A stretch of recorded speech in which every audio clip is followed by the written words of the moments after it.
finally, we got some peace. This is RamView.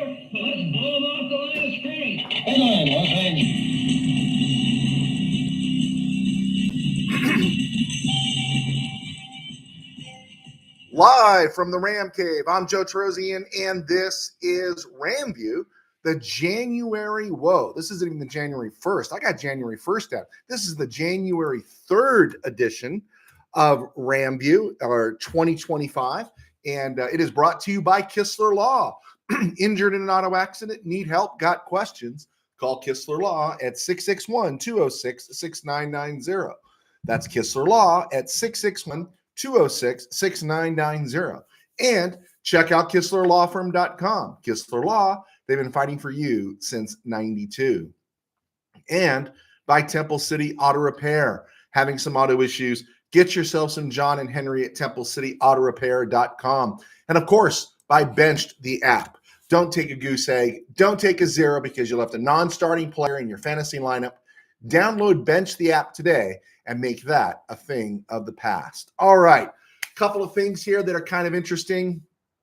This is the first week, probably since preseason, that you're going to go watch the Rams play. You're getting ready for a game where you haven't been a little bit on edge, right? You haven't been a little bit upset, right? You haven't been a little bit uptight. You haven't been a little bit of something this or something that. And you're going, wow, it makes no difference what happens on Sunday. It just doesn't, because you're thinking, well, get the win, get the third seed.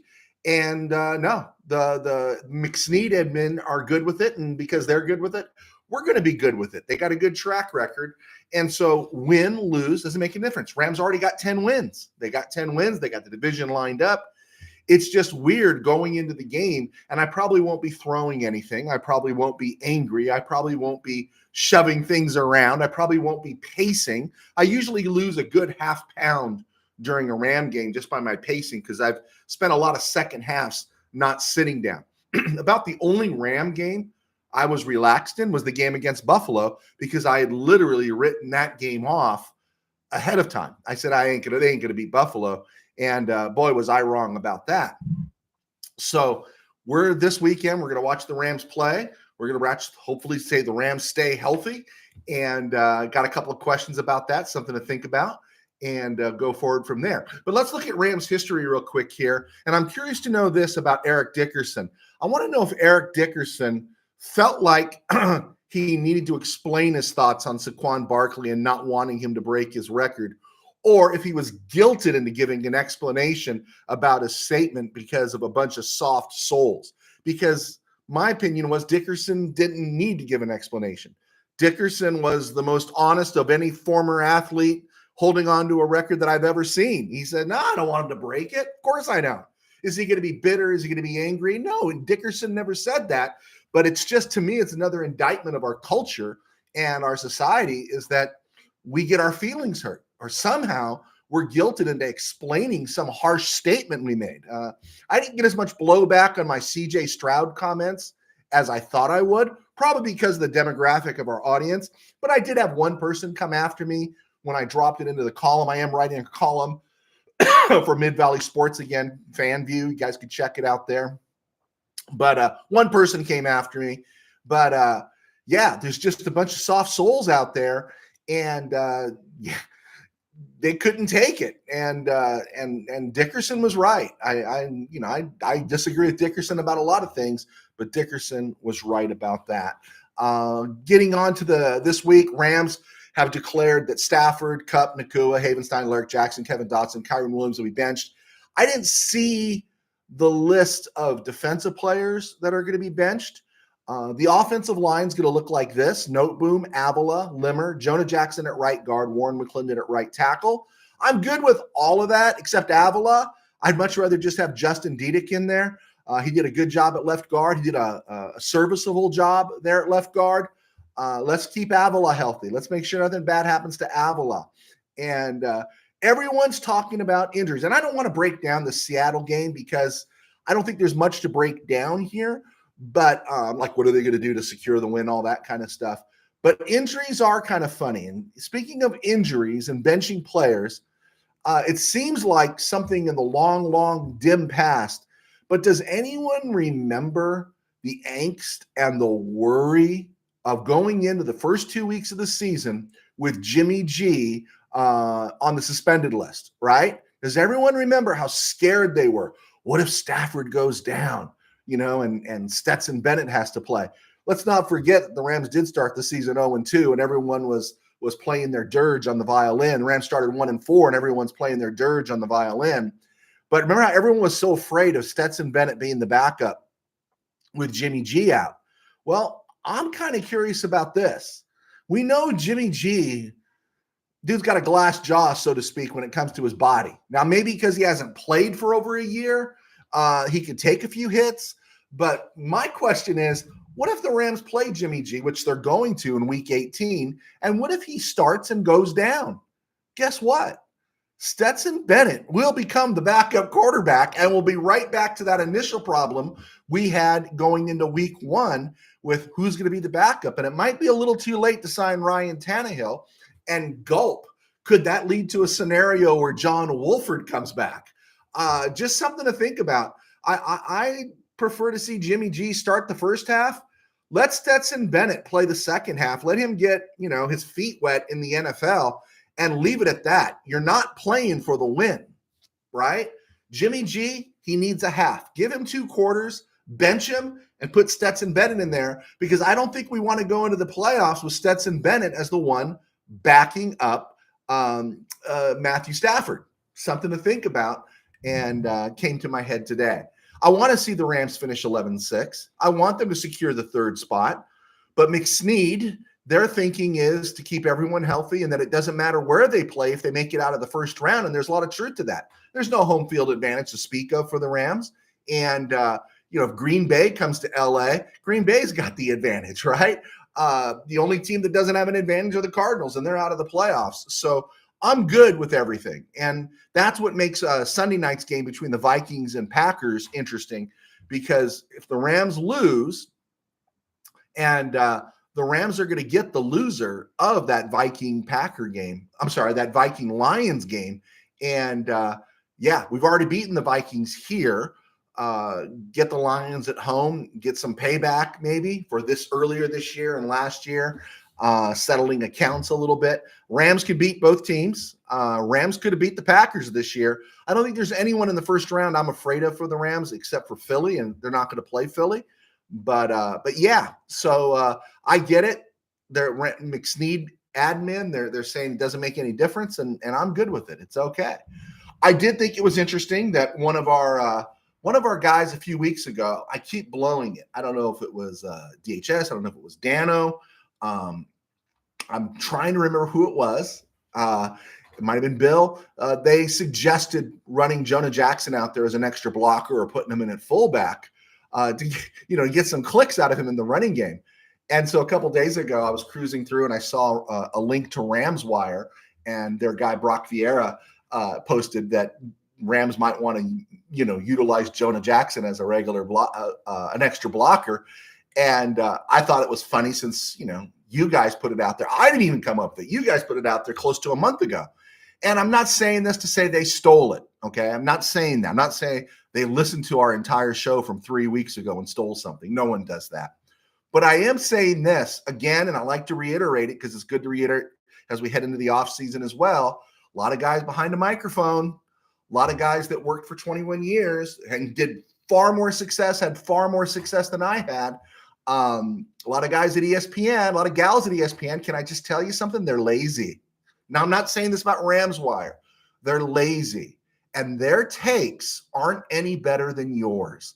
Don't, as I think I've made this the mantra for 2024, and now we're in 2025, don't dismiss what your eyes see or what your eyes are telling you if you've spent time following football, if you've invested in football, if you watch a lot of football. Hey, you got a noodle too, and you got a brain too, and you don't just have to take what somebody says and say, oh, well, they said it. Believe me, it happens all the time.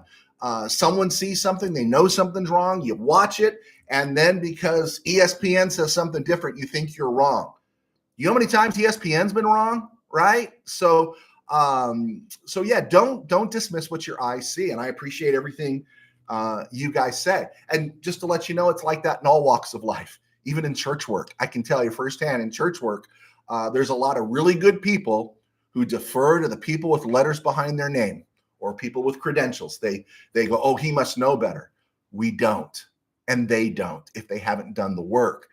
And there's a lot of people out there these days, because of the time we live in, where a lot of stuff, you have access to video, you have access to film. There's a lot of stuff and that you can process and come up with correct assumptions. So that's a long way around the horn. Just wanted to say I appreciate what you guys do, and I respect what you say. So Rams offensive line this week looks like Alaric Jackson is out, so it'll be Noteboom at left tackle. Avila as of right now at left guard. I want to see Diedick there. Bo Limmer at center. Kevin Dotson out. Jonah Jackson in. Warren McClendon in. Rob Havenstein out. McVay made it sound like that if this was a game that was important and a game that mattered, Havenstein would be playing. So this is good news. You give Alaric Jackson, Havenstein chance to reboot. Kevin Dotson, the same thing. And whoever the Rams play in week 1 of the playoffs or in the first round of the playoffs, they're going to be ready. So that's good news going forward. All right, let's see if we got anybody clicking on and hanging out with us today. I do see some questions piled in. Steve Ramirez. Yes, draft Tyler Warren. I'm going to do a breakdown of tight ends on the other side here, so stick with me. Samuel Ansley, thanks for joining us. Howdy. Yes, draft a tight end and draft a right tackle early also. I'm for anybody on the offensive line, but I am going to break down tight ends in a minute, guys, so stick with me. USA expat. I bet Washington fans would not travel to SoFi. That'd be a good toss of the coin, because I think Washington's lost some fans. I think if they were the Redskins, they might. Taxskins, I don't know. But we'll see. That's a good pull there, USA expat. Tim Burns. Kyron is the third best running back, period. Yeah, right after Ronnie Rivers and Blake Corum. Just joking with you. Tim Burns. Fisk has more pressures and sacks than many in the Pro Bowl. I know, and I know we disagree on this, and I understand how good it is for the players, but fans have a huge vote in this, right? Don't they? And, it's funny. Everything's gotten so nuanced these days, right? What is the Rams' record per gain against the run in outdoor games and weather under 30 degrees, right? We do all these analytic breakdowns, but the analytic group can't seem to break down real interceptions versus actual interceptions, right? The actual interception count might be 20, but real interceptions is only 13 because of a tip ball or receiver ran the wrong route. They've been too lazy to figure that one out. And at some point, agents and even general managers, so I'll understand until it changes. Yeah, you want to get your guy in the Pro Bowl, so great for Jared Verse. But at some point, you got to say, really, you're going to hold me to the standard of the popular vote in terms of whether or not my contract is better or something? That's kind of shaky. So yeah, I think a guy like Fisk and some of those other Ram players, it does kind of indicate, man, this is kind of stupid, right? So yeah, there we go. USA expat. We'll see if Joe Noteboom can go 2 games in a row without an injury. And we'll see if he can play better at left tackle than he did at right tackle last week, right? We'll see. Tribe, good to have you, Tribe. Joe, I hope we keep the number 3 seed. Rather not mess around with the Lions or the Vikings again. That was my feeling. It really was my feeling last week, Tribe. I'd like to get my hands on the Packers again. I really would. I think the Packers are ripe. I think the Rams scared the Packers the first time they played, and the Rams were undermanned in that game. So yeah, I'd like to get my hands on the Packers again. Doesn't look like it's going to happen. And I can understand the reasoning. I can understand the reasoning.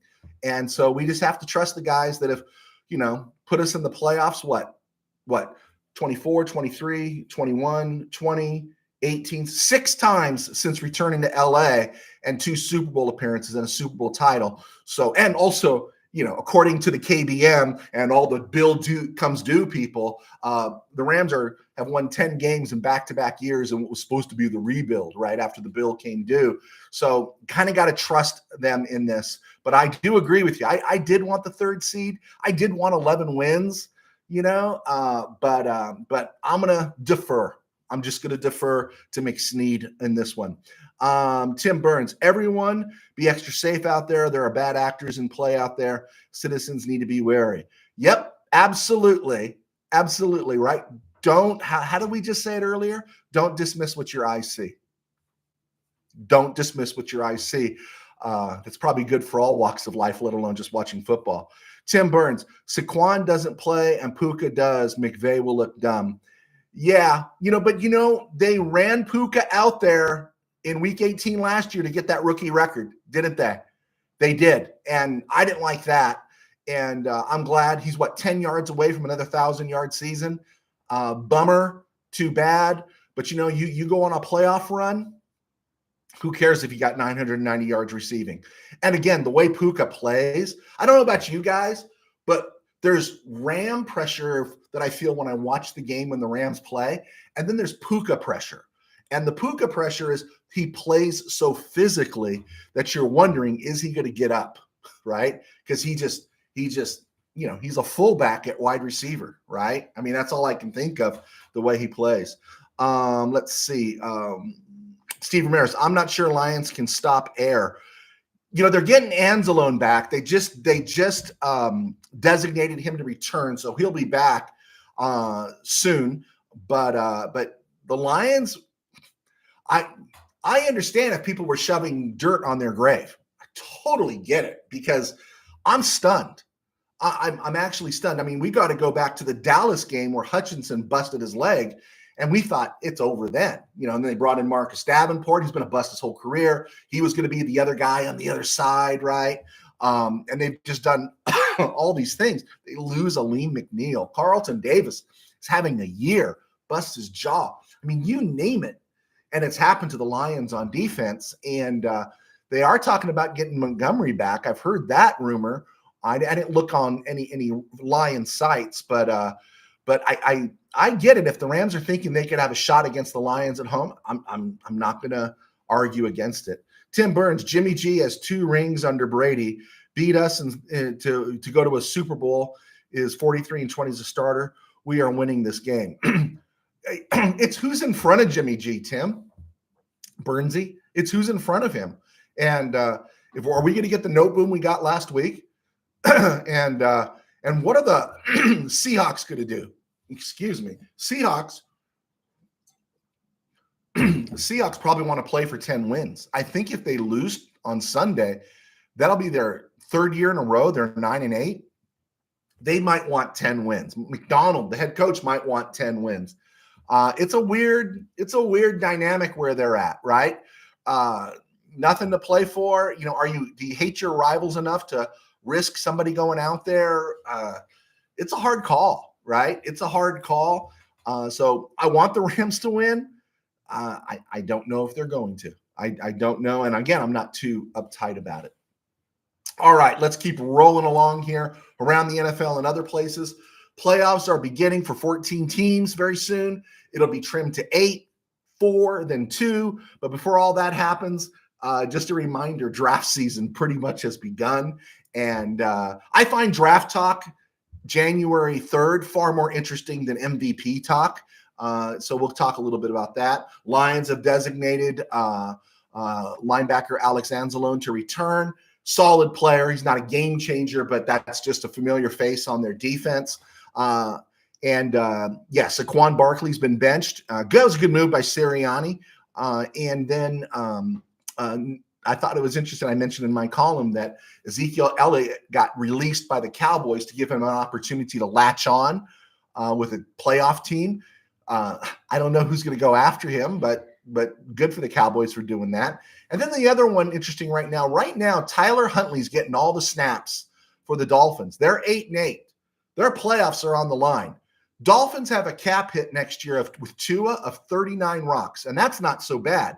By 2026, it jumps up to 56 rocks for Tua. Tua's only played 11 games this year, didn't play last week.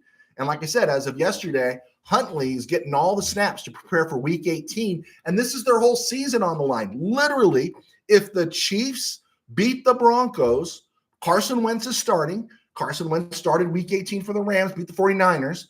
If the Chiefs beat the Broncos on Sunday and the Dolphins beat the Jets, the Dolphins go to the playoffs.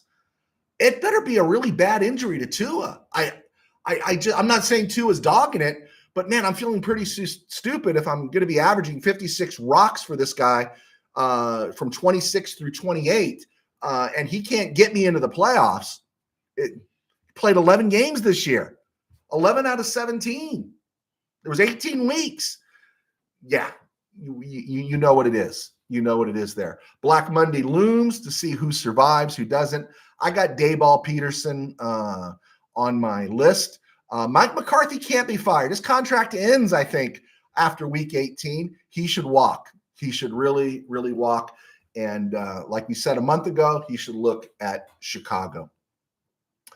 This week's games, there's just not a whole lot to talk about with this week's games. Sunday night, we got Lions, Vikings. It should be a great game. And you know what? It's going to be physical and it's going to be emotional. And maybe, again, this is what the Rams are thinking, is that the team that comes out of that game, whoever they play, they'll get the bye. The winner will get the bye. The loser will be banged up, will be emotionally exhausted. And that might be a ripe team to play, whether it's the Vikings or the Lions in the first round of the playoffs. Eagles get the Giants, layup. Rams, Seahawks. Tampa Bay gets the Saints. They beat the Saints. They're in.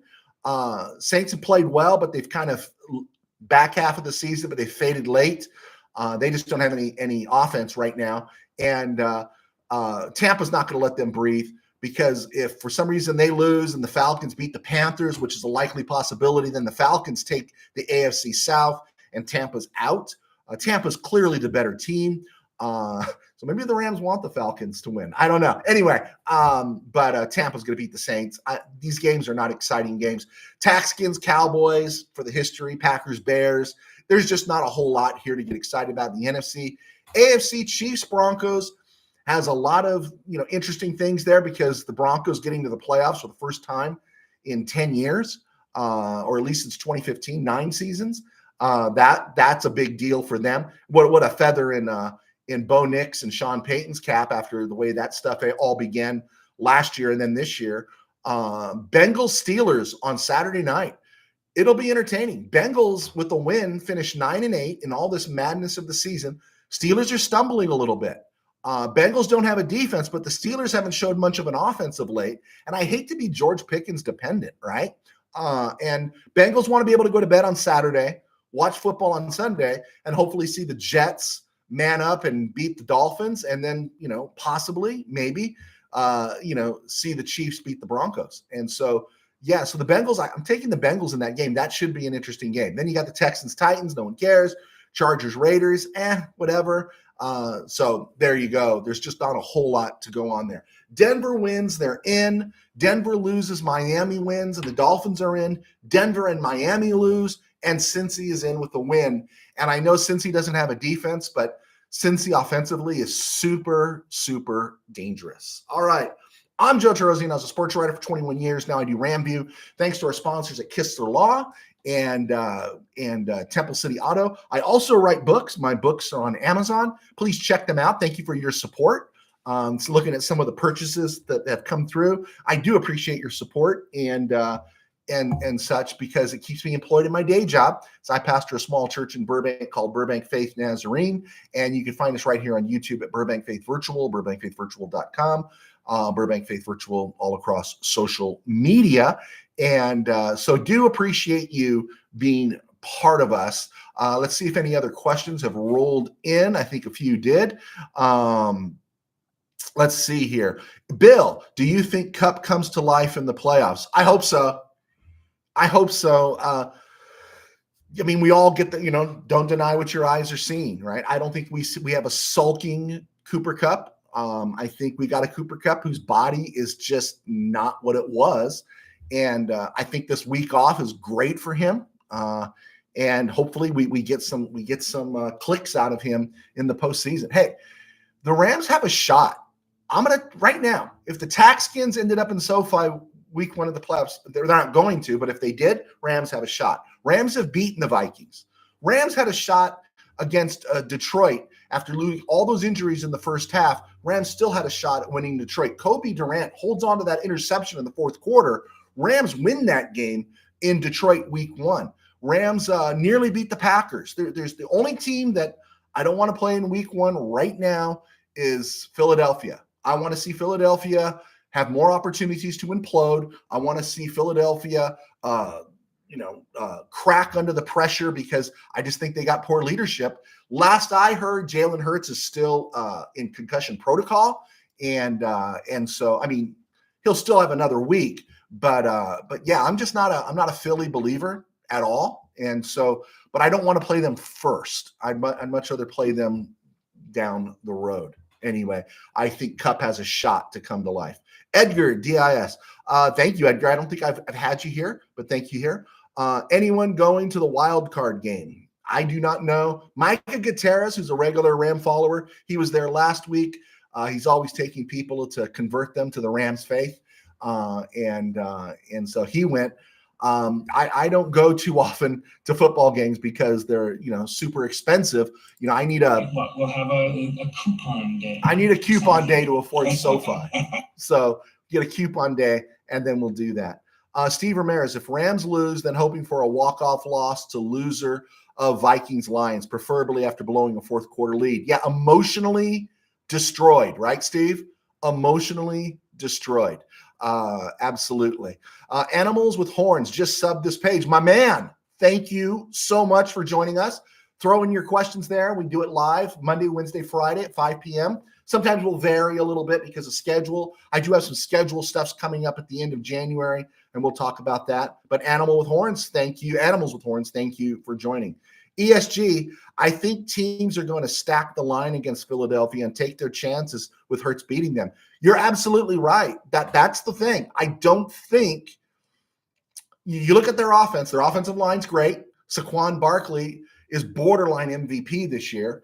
A.J. Brown, Devonta Smith, their tight ends, Goddard, and all those guys, yeah, they're great.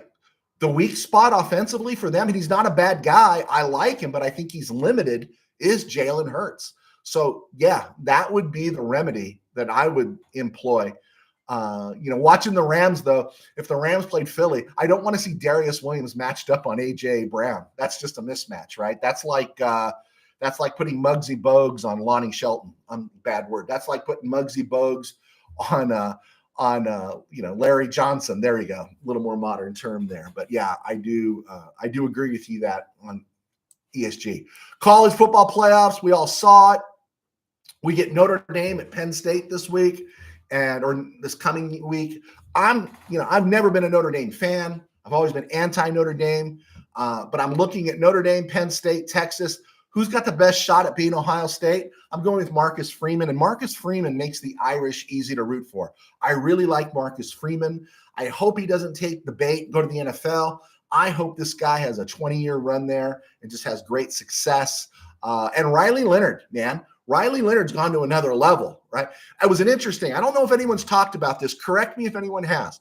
Notre Dame played Duke last year, and then Leonard turned an ankle and didn't come back. When the game was over, the Notre Dame quarterback was Hartman.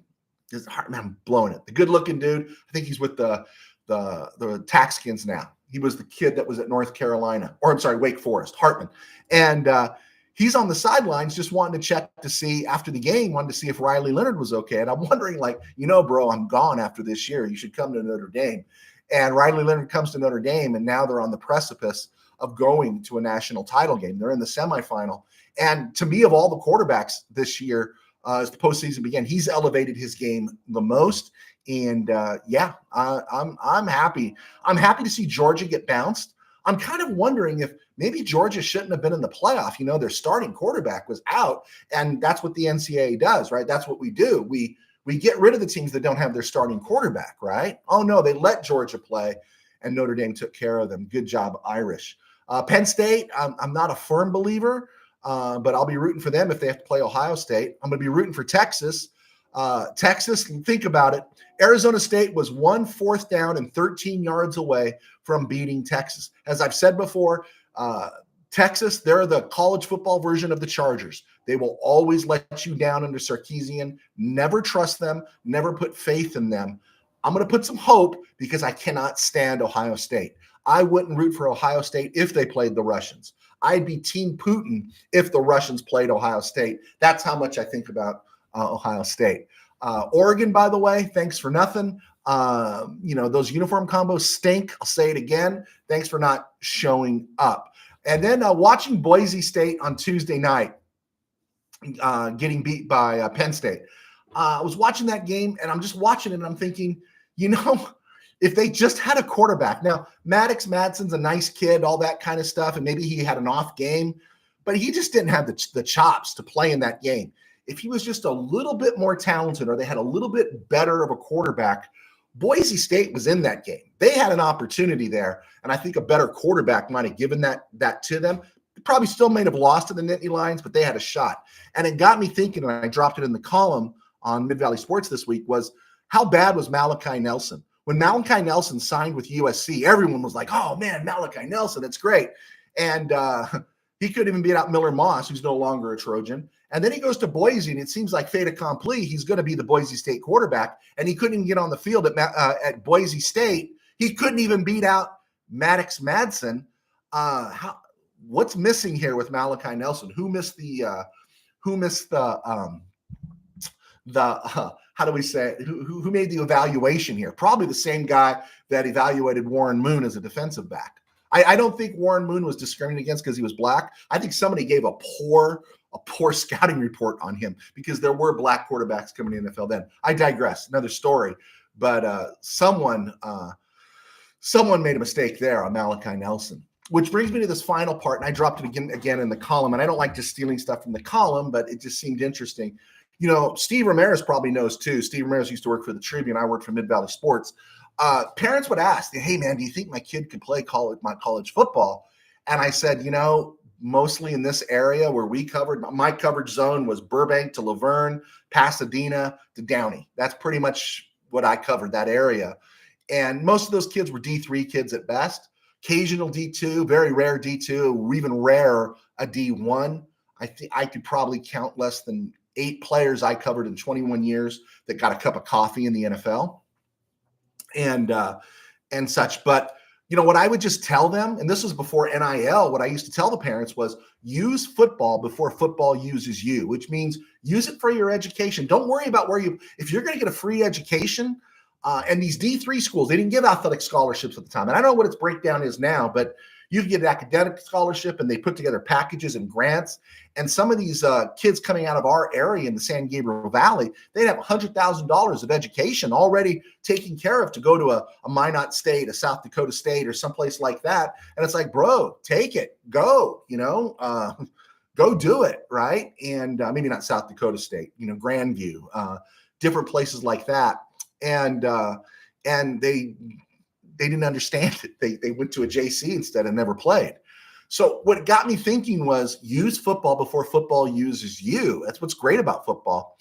Quinn Ewers, who's been around, it feels like forever. I looked it up while I was at Ohio State, made $1.4 million. 1.4 while he was at Ohio State. He really didn't even play at Ohio State.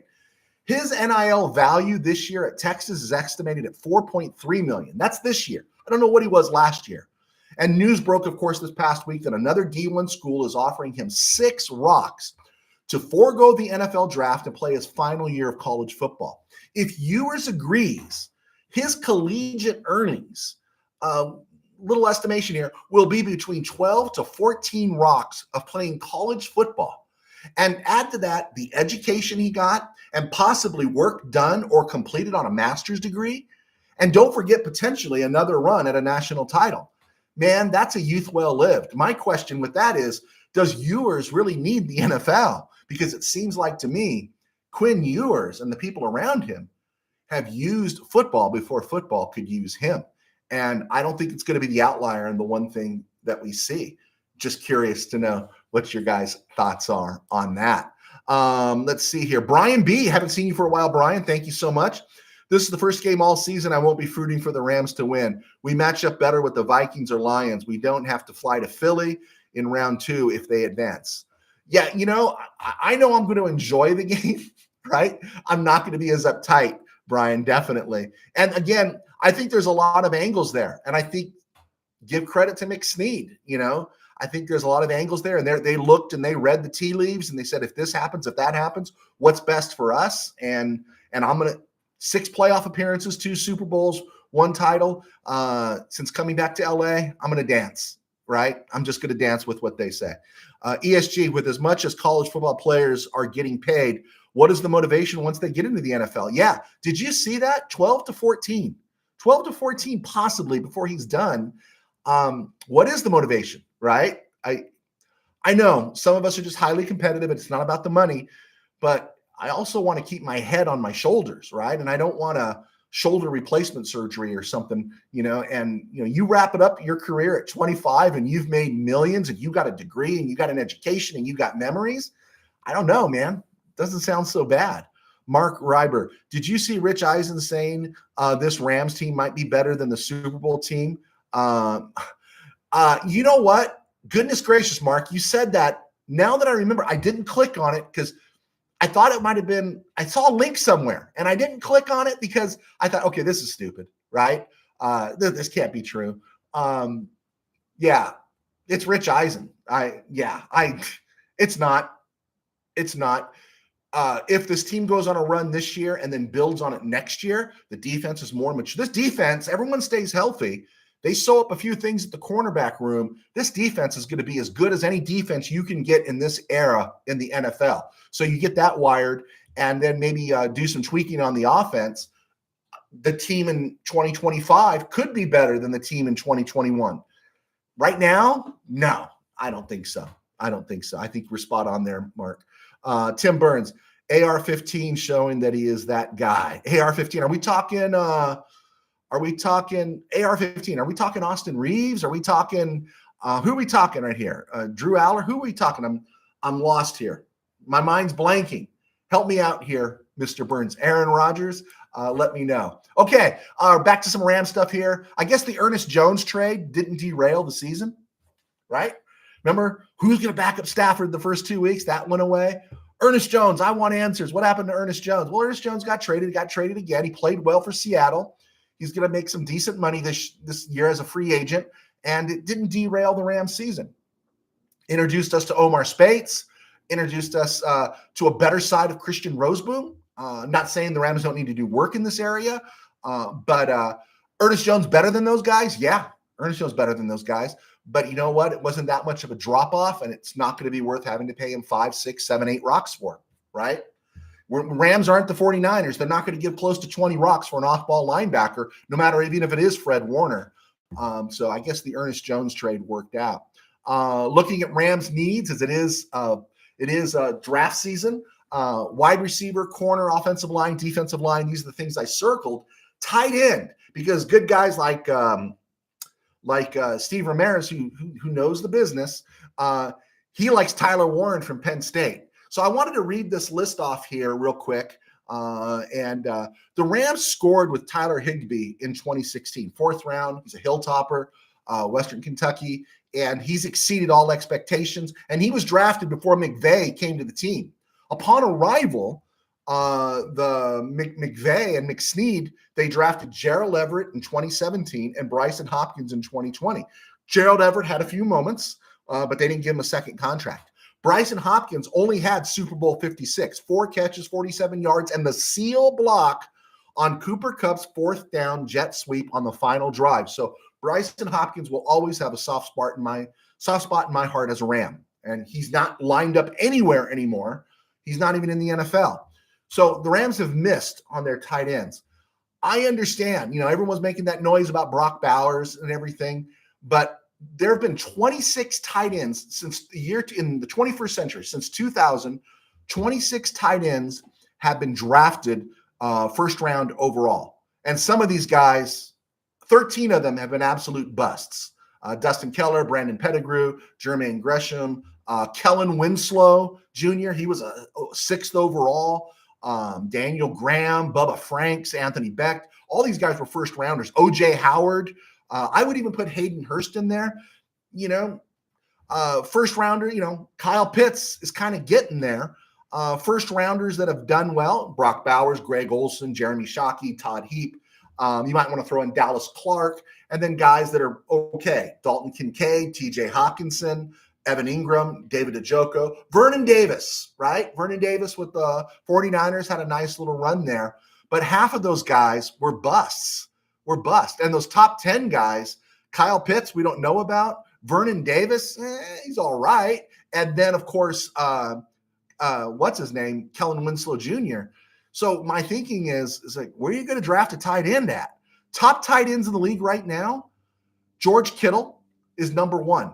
George Kittle, interestingly enough, was drafted in 2017. In the first round of the 2017 draft, OJ Howard, Evan Ingram, and David Njoku were all drafted in the first round. George Kittle was drafted 146. Oh, yeah, he was also drafted after Gerald Everett, too. And George Kittle's the best tight end. You just don't know. Trey McBride is listed by PFF as the number 3 tight end this year. He was drafted in the second round. Mark Andrews, number 4. Jonnu Smith was 100th pick overall in his draft. Sam Laporta was second round. Travis Kelce's going to go down as probably the greatest Hall of Fame tight end ever, right? He wasn't drafted in the first round. Top 32 tight ends right now, 3 of them were first-round picks: Bowers, Kincaid, and Hawkinson. So just something to think about. And then this is what I've heard, okay? I'm not in the room, so I don't know, but these are the things you hear from different sources. I think even Jordan Rodriguez, who most of you guys hold as the gold standard, and I'm not questioning that at all. Even I think I've heard her say it, that playing tight end for Sean McVay is one of the toughest jobs there is, right? There's just a lot expected of a tight end in Sean McVay's system. So thinking about that, I ran a mock draft. I know, January 5th or January 3rd, and I'm running a mock draft. But right now, they got the Rams on PFF listed as number 23. That's all going to change. That's all tentative. We get it. But where they're at in all the rankings and everything, so the Rams would have the 23rd pick in the draft. And so I just ran a mock draft just to see what my options were. And lo and behold, right there for me to take at number 23 was Penn State's Tyler Warren. A lot of people like the Michigan tight end a little bit better than him. Was it Cleveland Loveland? I'm trying to remember his name. And so I'm just looking at it and I'm thinking, I'm not going to draft a tight end. So I took the old Miss cornerback Trey Amos. He's got good size. He's had a great year. Boundary corner. And I thought, oh yeah, he's 6'1". I'm going to go with Trey Amos, 28th on PFF's draft big board.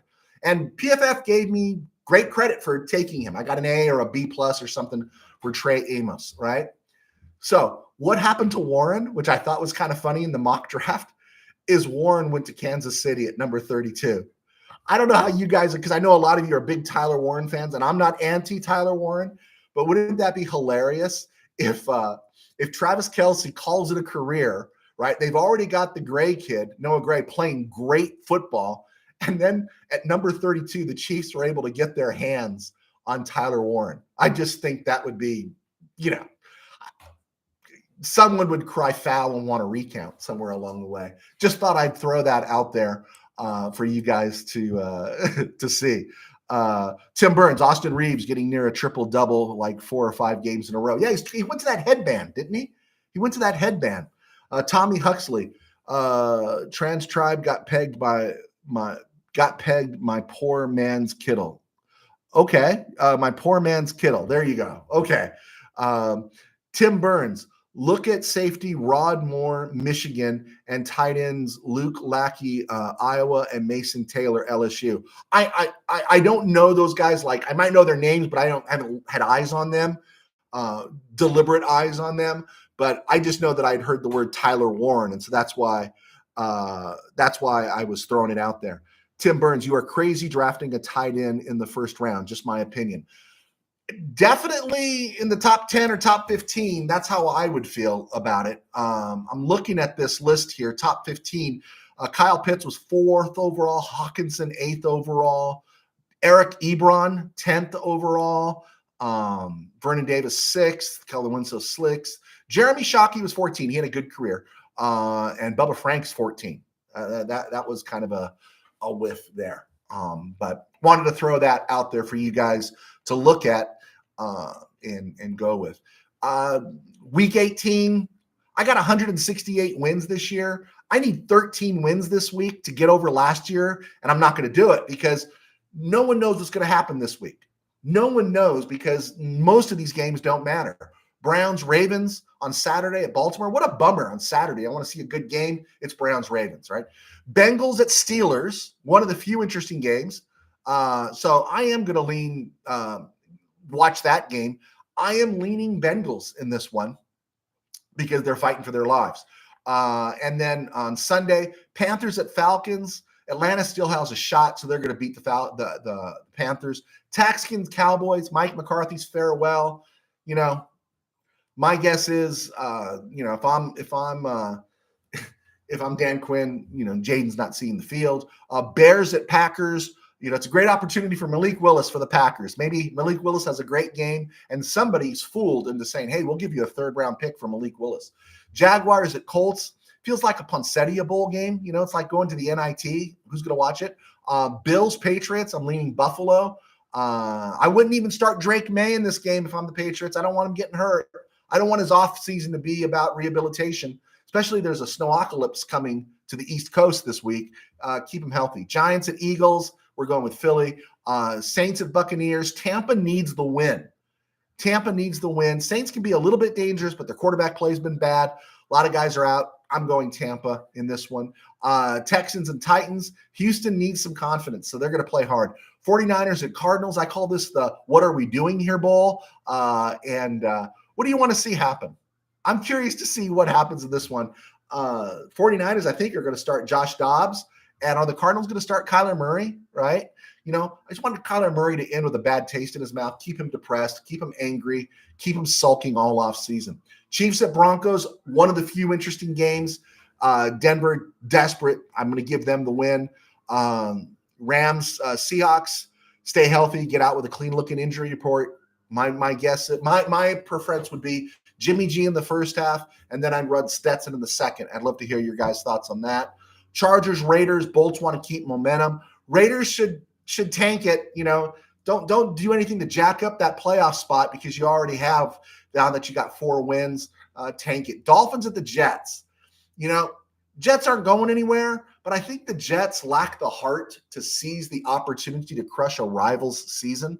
So I think somehow Tyler Huntley is going to pull that out in an ugly win. So I'm going to go Dolphins here. But, I don't know about you guys, but man, sometimes, my teams were never great growing up in the teams I was on, but man, spite was always a great motivator. It's like they're going to win, but they're not going to do it here. Right. I stole a rebound away in an 82-40 Christmas tournament game when I was in high school, playing high school ball. I stole it away from future Clipper announcer, BYU All-American, first-round pick of the Celtics, Mike Smith. Nice dude. He was really cool. But I got the inside spot of him on a rebound, and I ripped it out of his hands. And that's my claim to fame. I took a rebound from a future NBA player just because I just didn't like the idea of the way we were getting our butts kicked, right? And I don't know if the Jets have that. I just don't know the Jets have that. And then Sunday night, Vikings at Lions. Now we've got something. Loser likely comes to LA if the Rams lose. I'll take the Lions to lose. Emotionally spent, frustrated that you lead almost wire to wire. Lions were everybody's favorite going in. It's not because they played poorly. It's just sometimes you just run out of bullets. And so I want the team coming in to SoFi depressed, defeated, and upset. There you go. All right, let's see what else we got here. Some folks have joined us. Thank you for joining us. G's Nuts, talking tight ends with host Joe T. There you go. I agree. Stay away from tight ends in the first round. Tim Burns, Joe is pro tight end. High draft. No, I'm not. I'm not high tight because I think you can find these guys on the second day. I think you can. Heck, you can find them on the third day. I am not. Bill Barber, tight end, Rams in the 80s was a pretty good tight end. Barber, right? Got him from the Oilers, 1982. Yeah, Mike Barber had a couple of seasons there for the Rams. From what I heard, he went on to become a preacher. Yeah, that's what I heard. Manny Correa, what's up? Thanks for joining us, Manny. G's nuts. Imagine if Raiders make the trade we have, no Verse and no Fisk. No way. Oh, man. You want to talk about last year's draft? Can I just take a moment here, guys? Can I just take a moment and type this in real quick here? I didn't have it ready, but I always love to look at the NFL draft 2024, sorry. And the things that had to happen for the Rams in this game, in this draft. So, okay, we saw all the big rush for the offensive players, right? Caleb Williams, Jaden Daniels, Drake May, Marvin Harrison, Joe Alt, good pick by the Chargers, Malik Neighbors, J.C. Latham, right? J.C. Latham went to the Titans, Michael Penix to Washington at 8, Romo Dunze, J.J. McCarthy, Ololu Fashanu out of Penn State to the Jets, Bo Nix to Oregon, Brock Bowers, number 13, I know people are saying the Rams really wanted him. I'm thinking they investigated. I think sometimes we blow things out of proportion. First player is Laiatu Latu for the Colts out of UCLA, first defensive player. Then the Seahawks take Byron Murphy, who's had an okay rookie season. And then the Vikings chose, and he's caught on later in the year, but he had a really slow start. The Vikings chose Dallas Turner over Jared Verse. And then at number 18, the Bengals took Amarius Mims. Now, think how bad the Bengals defense was. They had Jared Verse sitting right there for them to take, and they took Amarius Mims, who had minimal starts there at Georgia. And right there at 19 was Jared Verse. Un-McFrickin' believable, right? Unbelievable. The teams that passed on Jared Verse. And that's something that's pretty interesting to me, man. And they passed it up. Thank goodness. Tim Burns, 3 constants. Joe likes to draft tight ends, always takes a jab at Kyler Murray, and he hates Ohio State. I don't like to draft tight ends. I'm not that guy. My friend Steve Ramirez might be that guy, but I'm not. Bill, biggest Rams tight end bust, Troy Drayton. Remember the fanfare? Oh, the Rams got something special with Troy Drayton. Yeah, it didn't work out too well. I think he had a couple of highlights with Marino in the mid-90s with the Dolphins. Do you guys know that the Rams drafted Bob Klein in the first round? I like Bob Klein. He was a glorified tackle, but they drafted Bob Klein. 3 picks in the first round in 1969. And they Larry Smith, Bob Klein, and a receiver out of Notre Dame whose name is escaping me right now. And George Allen miffed on that one. There we go. Tim Burns, scary to think who we pick if Verse and Fisk were gone. Yeah. Again, it's about doing their homework, right? And again, do I want the Rams to play for the 3 seed? Absolutely, I want the Rams to play for the 3 seed. Do I want them to get 11 wins? Absolutely, I want them to get the 11 wins. But this isn't Jeff Fisher anymore. This isn't, Scott Linehan and Jay Zygmunt and all those guys and John Shaw, where you have justification to get on their case and go, what the blank are you doing? This is McSnead, right? Les Snead, because the Rams were so bad, had the opportunity to grow into the position, right? Yeah, he drafted Robert Quinn, score. He drafted, Greg Robinson, miss. He drafted Aaron Donald, win. Drafted Tavon Austin, lose, right? Drafted Todd, there's just all these things that I think he learned to the job. So we're getting the best of Les Snead, and then he's simpatico with McVay. And so you got to kind of just trust when these guys make a call that you have to kind of go along with it, even though it stings a little. You have to trust them. Bill, would you trade out of the first round in this year's draft? I've become more and more, I was very much I'm always for offensive linemen. Always offensive linemen. No matter what. But if you can get them in the top 100 or by the end of the 3rd round, that's cool. Rams got 2 third-round picks this year. So that's where I'm always for a trench guy, right? Get another trench guy. You don't know what's going to happen with Bobby Brown. He's a free agent and everything. So those are my things going in. And then, of course, I wanted a corner. But now as the season's worn on, looking at the wide receiver room that's strong now, I really don't want to bring Demarcus Robinson back. I don't think Tutu Atwell is going to come back. And Cooper Kupp looks old, and Puka Nacua because of the way he plays.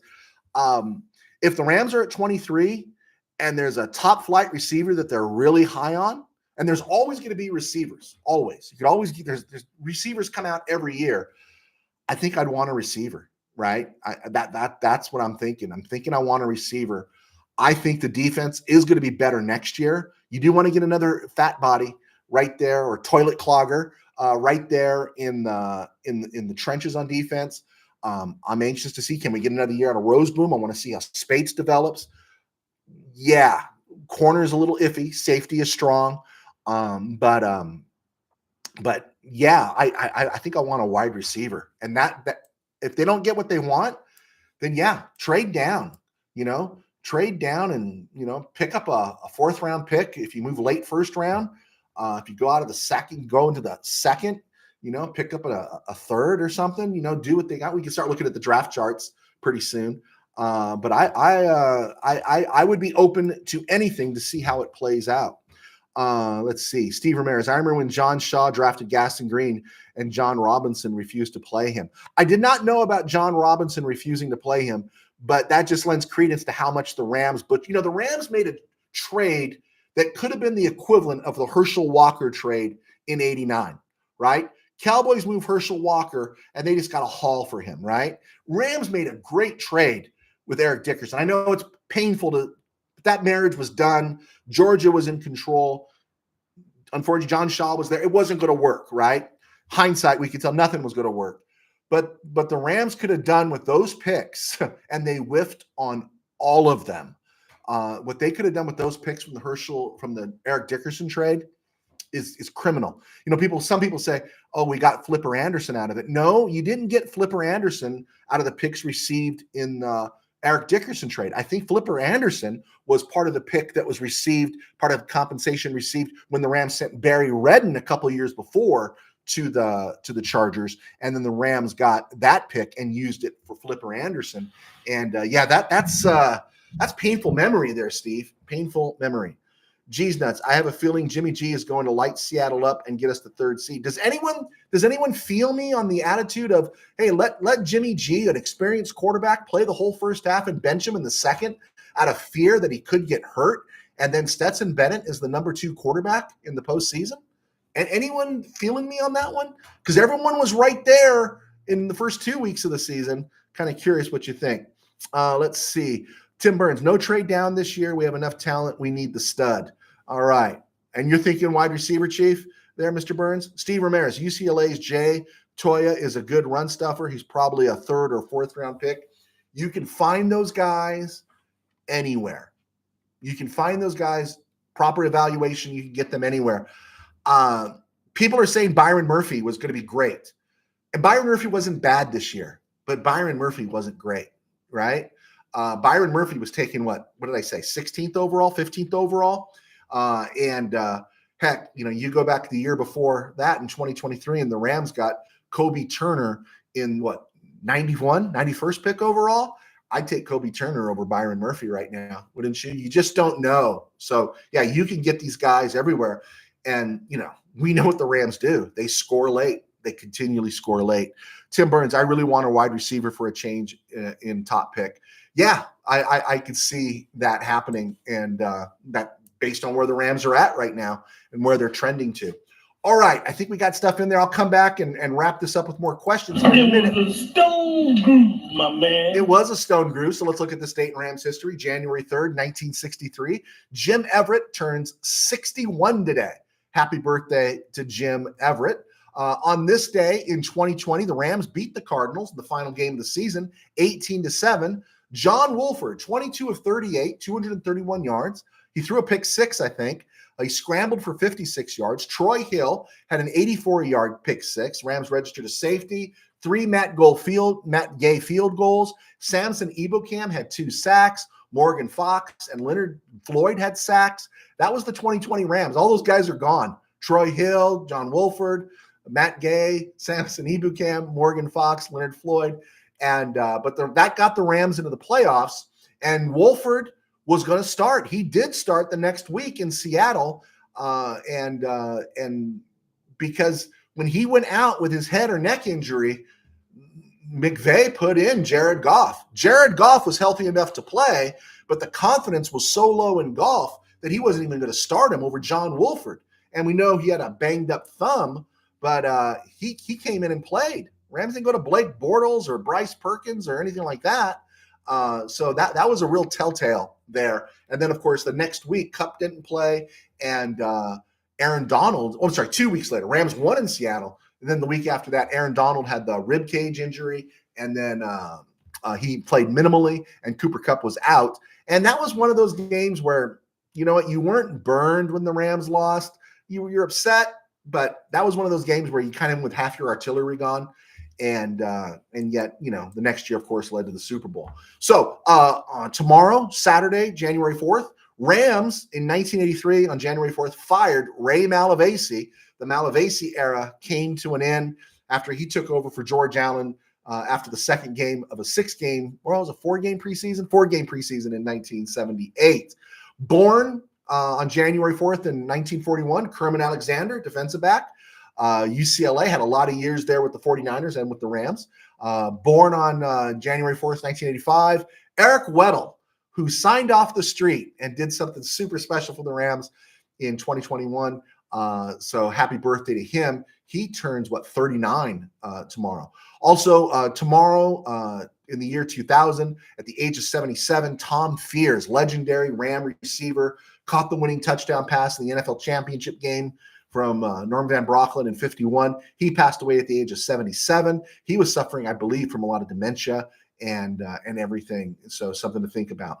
Also, January 4th, 1976. We don't want to talk about it, but I have to mention it because I was there. NFC title game. Rams lost to the Cowboys 37-7. 10 years to the day later, January 4th, 1986, Rams beat the Cowboys 20-0 at Anaheim. Eric Dickerson scored 3 touchdowns. Not the same, but it did feel good to beat the Cowboys in the playoffs. In fact, the Rams beat the Cowboys in the playoffs in 83. They beat them in the Cowboys in the playoffs after the 85 season. They beat them in 2018. So I love this. I love beating the Cowboys in the playoffs. And then Sunday, since we're not on the air, January 5th, 1982, the Rams fired longtime assistants Bud Carson, Lionel Taylor, Hewitt Dixon, Dan Radkovich, and Frank Lauterbur. Knocked him out of the league. And then Bud Carson bounced around the NFL for a while, became head coach for the Cleveland Browns in 89, took them to the conference final. And again, the Browns lost to everyone remembers the 86-87, but no one remembers also the Browns lost to the Broncos in 89. And Carson was around for another year, and then he got fired. And he returned to the Rams one season in 1997 before retiring. And I think that's it. I think I spit it all out. There we go. Let's see. Tim Burns. Jim Everett was a beast over a 4-year span. Then they banged his eyeballs together and reincarnated Jared Goff. Tim Burns, Jared Goff, or Jared Everett, or Jim Goff. That's funny after they got hit. I think Everett, we know how things just change so quick. Everett had more talent than Goff. I think he did. I mean, I'll listen to you guys. The optimism when Everett took over was just, man, Rams lost in the playoffs in 86. They had acquired Everett mid-season. They lost to the Redskins in RFK, and there was just this feeling of optimism. 87 felt like a lost season because of the strike and the Eric Dickerson trade. 88 was a little disappointing because you lost to the Vikings. But 89, man, I got to tell you, that game where they beat the Eagles on the road, they beat the Giants on the road, and then they were going to Candlestick, that felt like destiny, right? It just felt like destiny. And then all the laughter turned to sorrow. All the laughter turned to sorrow, and nothing was ever the same. That was the last hurrah for the Los Angeles Rams in that iteration because Georgia was about to betray us all. Steve Ramirez, Everett was better than Goff, but he wasn't the same after the Fathom sack. It just wasn't the same. It wasn't the same after that 30-3 loss. It just wasn't. I'm sitting with Peterson and Barker, the Mid-Valley Sports guys, watching that NFC Championship game, and I'm seeing the Rams. They take the opening drive. They're driving downfield. They're doing all this stuff. And then they got inside the 5 and they couldn't punch it in and they settled for a field goal. And I just felt this doom over my heart. And Peterson and Barker go, all right, first blood. And I said, are you kidding me, dude? We didn't score a touchdown. If we had scored a touchdown, maybe things would have been different. And there was just something sickening about watching that West Coast offense and watching Montana just dissect the Rams, right? If it wasn't Brent Jones, if it wasn't John Taylor and Jerry Rice, it was Roger Craig or Rathman. And it was like, you just couldn't get to this guy. And we know they were great. And they were far superior to the Rams in every aspect. But, oh, man, that was a brutal game. That was a brutal game. All right. Tim Burns, Georgia sucks as a skipper. There you go. There you go. Okay. All right, guys. Wow, I went over an hour when I thought I didn't have that much material. Okay, guys, I'm going to let you go. Be sure to check us out a couple of places. Spotify from the RamCave, and then check out my column FanView on midvalleysports.com. And I'm back writing at least the sports column with my friends. Thanks for hanging out. Thanks for the subscriptions. Thanks. Let's just have a great year. Have a great weekend. Let's enjoy this Sunday. It's the last Sunday we're going to enjoy for probably a whole year.